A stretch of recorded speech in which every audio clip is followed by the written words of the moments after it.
افغانستان کی صورتحال جو ہے وہ 45-50 سال کی کنفلکٹ کے بعد پیدا ہوئی ہے۔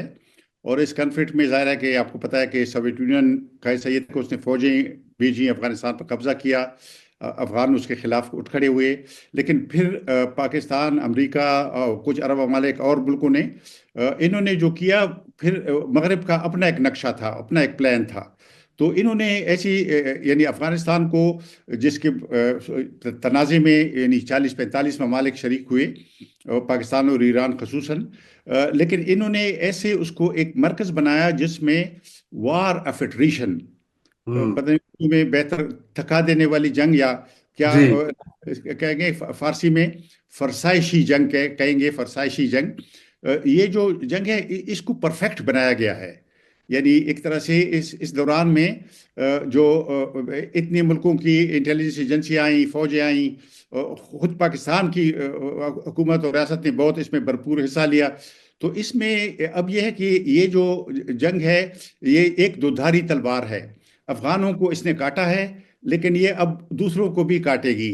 تو میں سمجھتا ہوں کہ یہ وار آف اٹریشن جو ہے یہ پھیل رہی ہے اس پورے خطے میں۔ پھر دیکھیں، پھر امریکی ہتھیار، اب دیکھیں نا، ٹرمپ صاحب کہہ رہے ہیں کہ ہتھیار ہم واپس لینا چاہیں گے، $7 ارب کے ہتھیار۔ لیکن نا یہ تو کون ماننے کو تیار ہے کہ یہ ہتھیار اتفاقاً رہ گئے تھے؟ دیکھیں نا، ہاں یہ تو بڑی طاقتیں جو ہیں وہ ہتھیاروں کو ڈسپوز کرنا جانتی ہیں۔ اگر وہ نہیں لے جا سکتی تب بھی اس کو یعنی ان کو ختم کرنا کوئی مشکل کام تو نہیں ہے۔ لیکن یہ کہ وہ تو ظاہر ہے کہ ان کو چھوڑا گیا تھا، اور وہ افغانستان میں اور اس علاقے میں یعنی جنگ جاری رہنے کے لیے ایک طرح سے ایندھن تھا جو یہاں پر چھوڑا گیا ہے۔ اور میں سمجھتا ہوں کہ وہ باگرام کے لیے، اڈے کے لیے اس پر سودا کرنا چاہیں گے۔ اسلحہ تو واپس نہیں مل سکتا ان کو، لیکن اس سے ظاہر ہے کہ سارا علاقہ متاثر ہوگا۔ لیکن میرا خیال ہے کہ جو باہر کا رول ہے وہ ہوگا ضرور انڈیا کے ساتھ، جس طرح پاکستان کے ریلیشنز ہیں، اس میں یعنی کوئی وہ نہیں ہے یعنی یقین کرنا کہ وہ یقیناً انڈیا کا اس میں مداخلت کا رول ہوگا۔ لیکن اصل بات یہ ہے کہ عوام اگر کسی جگہ کے خوش ہوں یا عوام مطمئن ہوں تو باہر کی مداخلتیں جو ہیں وہ کوئی اس طرح کا اثر نہیں دکھا سکتی۔ صحیح مین جو ہے وہ انٹرنل ہے، ایکسٹرنل فیکٹر کو بھی ایڈریس کیا جا سکتا ہے، لیکن مین جو کنسرن ہے وہ مقامی انڈیجنس پاپولیشن ہے۔ بلوچستان ایک مالدار صوبہ ہے، مالدار علاقہ ہے، مالدار وطن ہے، لیکن اس کے لوگ غریب ہیں۔ ان کے لوگوں کو یہ غربت جو ہے ان پر مسلط کی گئی ہے، ان کو اپنی گیس سے فائدہ اٹھانے کا حق نہیں ملا۔ تو یہ جو مسائل ہیں میں سمجھتا ہوں اس کو اگر ہم حل کر لیں تو بیرونی مداخلت سے نمٹا جا سکتا ہے۔ اور میں سمجھتا ہوں کہ ایک طرح سے جو چین اور امریکہ کے درمیان نئی سرد جنگ ہے، پاکستان کو اس بارے میں بھی ہوشیار رہنا چاہیے کہ اگر یہ دوبارہ پاکستان فرنٹ لائن سٹیٹ اس میں بھی بن جاتا ہے، اور یہ جو دہشت گردی کے نام خلاف ایک اور جنگ کی بات ہو رہی ہے، اس میں ڈالروں کے آنے کی توقع پر اگر پھر ہمارے لوگوں کو جنگ کا ایندھن بنانے کی کوشش کی گئی تو میں سمجھتا ہوں کہ یہ ایسی تباہی ہوگی کہ اس سے کوئی نہیں بچ سکے گا۔ میں آپ کو بتاؤں، اب تک تو یہ تھا کہ پختونخوا کے عوام ایندھن ہیں، بلوچستان کے عوام ایندھن ہیں، لیکن اس دفعہ جو اگر خدا نخواستہ یہ سیکنڈ فیز شروع ہوا ہے اس جنگ کا، تو پھر یہ پورا پاکستان جو ہے اس سے نہیں بچ سکے گا۔ دریائے سندھ جو ہے وہ کوئی ایسی دیوار چین نہیں ہے کہ وہ اس جنگ کو اس پار روک سکے گی۔ یہ پھر اس دفعہ دیکھیں نا، یہ فروری کے مہینے میں یہ بہت آپ نے اگر وہ رپورٹ دیکھی ہوگی پپس کی، اس میں یعنی یہ ساری تفصیل درج ہے۔ ایک جملہ ہے کہ اس نے کہا کہ اس ایک مہینے میں پنجاب میں کوئی واقعہ نہیں ہوا۔ ہوں لیکن ہوں نا یہ تو میں یہ نہیں کہتے شکر ہے کہ نہیں ہوا، یعنی کسی جگہ بھی نہیں ہونا چاہیے، یعنی یہ تو کوئی خوشی کی بات نہیں ہے۔ لیکن یہ جو صورتحال ہے کہ آدھا ملک جو ہے وہ جل رہا ہے اور باقی ملک جو ہے وہ ترقی، کرکٹ اور فیسٹیولز اور اس میں لگا ہوا ہے، تو یہ پھر کیسے یہ ایک طرح سے یکجہتی یا جو سالیڈیرٹی ہے وہ برقرار رکھ سکتی ہے؟ فیڈریشن، جی بالکل، فیڈریشن کا مطلب بھی یہ ہوتا ہے کہ تمام اکائیاں آپس میں منسلک ہیں۔ یہ نہیں ہو سکتا کہ آدھا ملک، جیسے آپ نے کہا، وہاں پہ آگ لگی اور روزانہ ایک یا دو حملے ہو رہے ہوں شہریوں کے اوپر یا ریاستی اہلکاروں کے اوپر، اور باقی ملک کہے کہ نہیں جی ہم سیلیبریٹ کریں گے۔ بالکل صحیح کریں۔ تو اسی سے میں گفتگو کو خیبر پختونخوا کی طرف لانا چاہتا ہوں، اور افغانستان کا چونکہ ذکر ہوا، ہتھیاروں کا ذکر ہوا، ابھی آپ کو پتا ہے کہ ہمارا جو آفیشل وہ پالیسی یا بیانیہ ہے وہ یہ ہے کہ جی وہاں سے افغان طالبان جو ہیں انہوں نے ٹی ٹی پی کو پناہ دی ہوئی ہے، اور وہ آ کے روزانہ یہاں حملے کرتے ہیں افغان طالبان ہمارے، ہم نے ان کا اتنا ساتھ دیا لیکن وہ انہوں نے اب ہماری پیٹھ میں چھورا گھونپا ہے۔ تو یہ ذرا اس کے اوپر یہ بتائیے کہ یہ جو واقعہ کیا ہے، کیا وجہ ہے کہ افغان طالبان جس کو کہا جاتا تھا خٹک صاحب کے وہ بڑے قریبی ہیں ہماری اسٹیبلشمنٹ کے اور ان کے بڑے ساتھی ہیں، وہ بھی انہوں نے بالکل اپنی پالیسی، اپنی آنکھیں بدل لی ہیں؟ جی بالکل، اصل میں دیکھیں نا، اس کو تھوڑا سا کانٹیکس اس کا اگر دیکھ لینا، پہلے یہ ہے کہ طالبان یہاں 30-40 سال تک بیٹھے ہوئے تھے، ہوں اور یہیں سے دوبارہ وہ لڑے، ری گروپنگ ان کی ہوئی، ری آرگنائز ہوئے، اور وہاں جا کے لڑتے رہے۔ دوحہ پہ میز پہ ان کو کون لایا، کس سے فیسیلیٹیٹ کیا؟ امریکہ سے پھر ان کا معاہدہ ہو گیا، ان کو کابل پر اقتدار میں لایا گیا، اور یہاں پر خیر مقدم ہوا، اس کا جشن منایا گیا۔ اس وقت کے وزیر اعظم نے کہا، اس وقت کے اپوزیشن لیڈروں نے کہا کہ یہ یعنی بہت اچھا ہوا ہے۔ ایک پہلی بات تو یہ ہے۔ دوسری بات یہ ہے کہ ہم تو یہ گزشتہ 14-15 سال سے جب سے ٹی ٹی پی بنی ہے، ہم کہتے تھے کہ یہ ایک تنظیم ہے، طالبان جو ہے یہ دو تنظیمیں نہیں ہے، ان کا امیر وہی ہے، آئیڈیالوجی وہی ہے، انہوں نے اس کی بیعت کی ہے۔ بیعت تو اس معنی میں ہوتی ہے کہ انہوں نے اس کو مانا، اس کے ہر حکم کو ہی جی مانیں گے۔ تو یہ اب کہتے ہیں، یہ یہاں پہ یہ سرکاری جو ترجمان تھے، جو ریٹائرڈ جرنیل، وہ کہتے تھے نہیں نہیں نہیں نہیں، خدا نخواستہ کہ ایسے ہو۔ اس نے کہا کہ افغان طالبان تو مجاہدین ہیں، اور یہ ٹی ٹی پی والے جو ایسے لوگ ہیں وغیرہ۔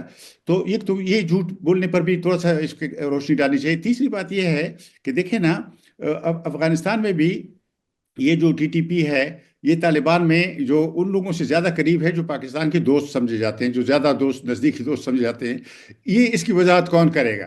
اور پھر ہوں سب سے اہم بات جو ہے وہ یہ ہے کہ یہ سرکاری منٹس موجود ہیں، میٹنگز کی منٹس ہیں، میٹنگز ہوئی ہیں ہائی لیول، ہائیسٹ لیول کی، وزیر اعظم، کابینہ کے اہم وزراء، جرنیل، یہ بیٹھے ہیں، انہوں نے ٹی ٹی پی کو واپس لینے کا پلان بنایا ہے، اس کو منظور کیا ہے، اس کے لیے بجٹ ایلوکیٹ کیا ہے، اور اس پر پھر عمل درآمد شروع ہوا ہے۔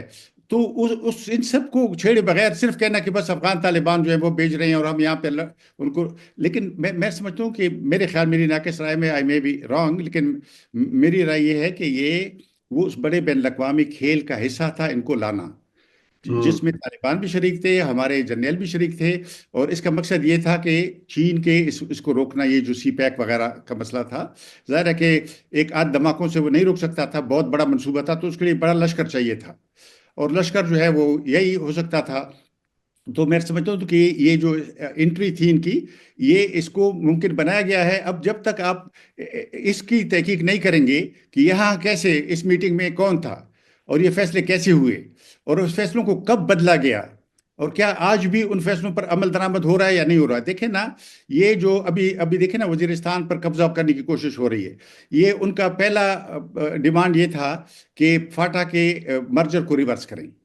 جی اصل میں یہ ایک ٹیررسٹ انکلیو وہ بنانا چاہتے تھے، جو 2003 سے 2014 تک یہاں پہ قائم تھا، جس میں جس میں نہ صرف افغان طالبان کو یہاں پہ رکھا گیا، یعنی ٹی ٹی پی میزبان تھی، افغان طالبان کے مہمان تھے، لیکن افغان طالبان کے علاوہ القاعدہ اور دنیا بھر کے دوسرے جو لڑنے والے لوگ تھے، وہ بھی یہاں پہ ٹھہرے ہوئے تھے 2014 تک۔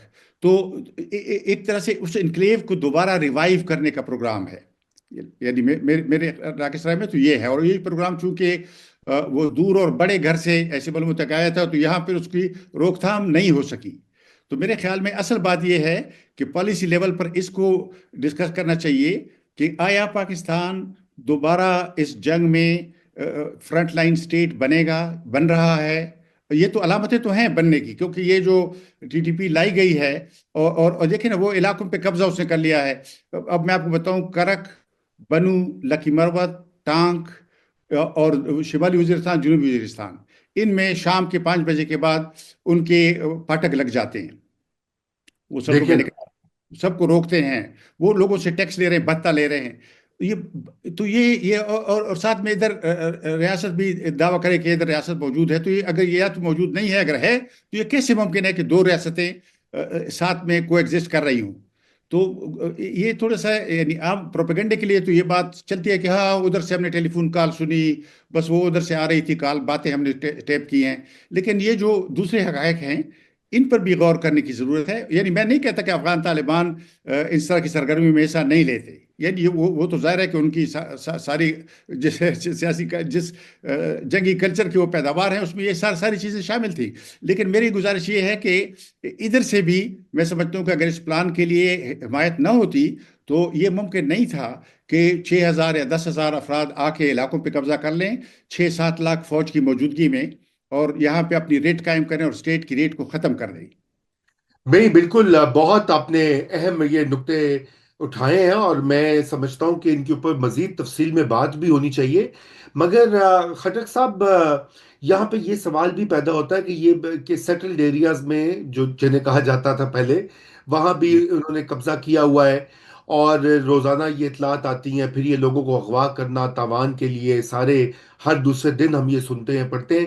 لیکن صوبائی حکومت کیا کر رہی ہے؟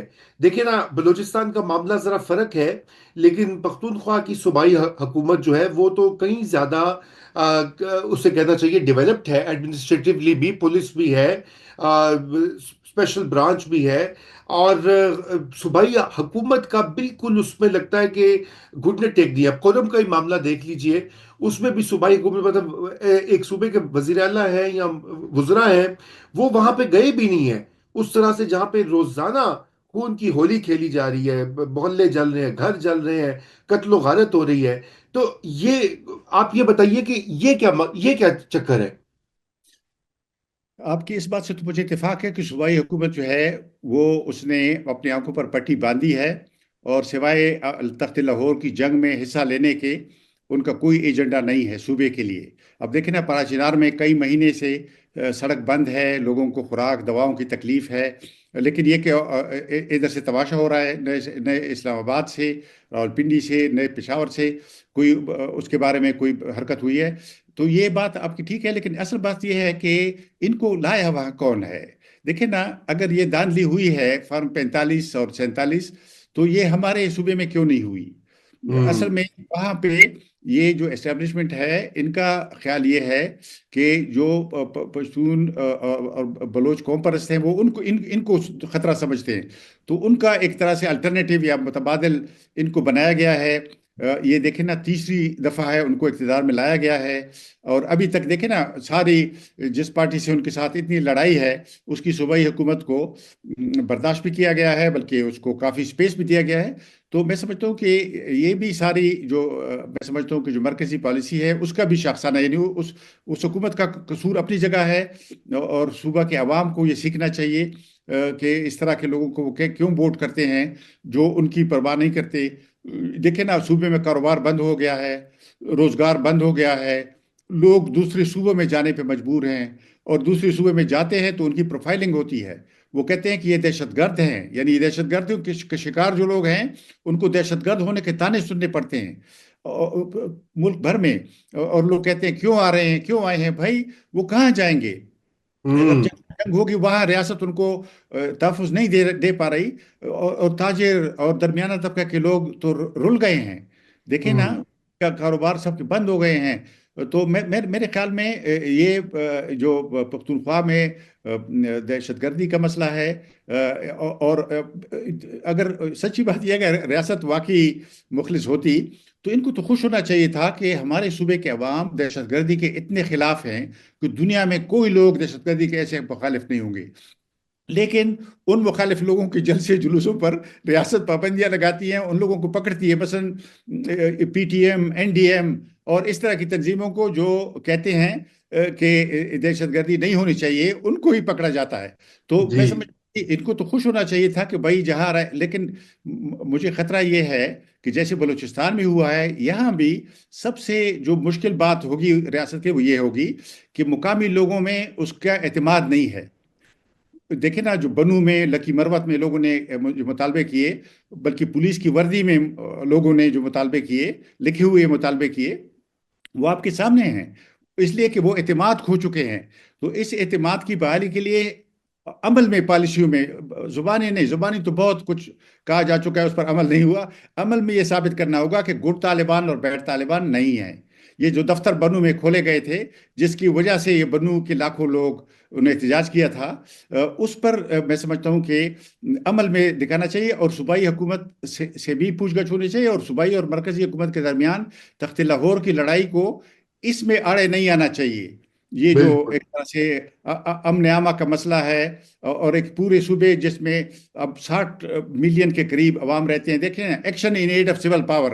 آپ رضا بھائی، آپ یعنی جی قانون بھی جانتے ہیں. جی جی ٹو یہ فورٹی فائیو جی کالا قانون ہے کہ یہ وہاں پہ نافذ ہے، تو اس کا مطلب کہ آئین وہاں نافذ نہیں ہے، کیونکہ جی یہ ہاں تو آئین کے اندر سما نہیں سکتا نا. 5 سال سے، یعنی 5 سال سے بھی زیادہ ہو گئے، 6 سال سے ہماری سپریم کورٹ میں درخواست پڑی ہوئی ہے action in aid of civil power کے خلاف. بابر صاحب، بشرا غور صاحبہ، محسن داور صاحب اور دوستوں نے بھی کی ہیں، لیکن یہ درخواستیں سپریم کورٹ نے نہیں سنی. ہم نے قاضی فائز عیسیٰ کو بھی پٹیشن دی کہ اس کو ارلی ہیئرنگ کرے. 6 سال ہو گئے ہیں. تو میں سمجھتا ہوں کہ یہ جو چیزیں ہیں، مثلا action aid of civil power ایک اور بڑا ایسا موضوع ہے. پھر یہ جو بارڈرز کی یا ڈیورنٹ لائن پر جو گیٹس ہیں، ان کی بندش جو ہے، وہ بھی ایک بہت بڑا مسئلہ ہے. اب دیکھیں نا، تورخم جو ہے گزشتہ 18 دن سے بند ہے یا 20 دن سے بند ہے.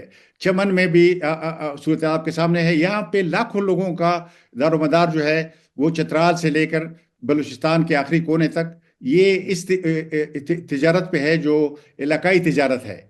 تو اس علاقائی تجارت سے جو لوگوں کا لائیولی ہوڈ، جو ذریعہ معاش ختم ہو گیا ہے، یہ لوگ کیا کریں گے؟ لیکن نا یہ تو صحیح پھر آخر میں یہ بھی ذکر کرنا چاہوں گا، یہ جو افغان مہاجرین ہیں، ان کے ساتھ جس طرح کا رویہ رکھا جا رہا ہے، وہ بھی بہت یعنی ظالمانہ رویہ ہے. اور جو بین الاقوامی قوانین ہیں، ان کے خلاف رویہ ہے. میں سمجھتا ہوں کہ آپ کے افغانستان کی حکومت کے ساتھ یا حکومتوں کے ساتھ تعلقات اچھے ہوں گے یا برے ہوں گے، لیکن یہ تو پڑوسی لوگ ہیں، عوام ہیں، ان کے ایک دوسرے کے ساتھ رشتے ہیں. تو میں سمجھتا ہوں کہ اس پر بھی ذرا غور کرنا چاہیے کہ ان کو کیوں اس قیمت چکانی پڑے طالبان کی. یا طالبان کو وہ تو نہیں لائے اقتدار میں وہاں پہ کہ ان سے ان کا بدلہ لیا جا رہا ہے. بالکل بالکل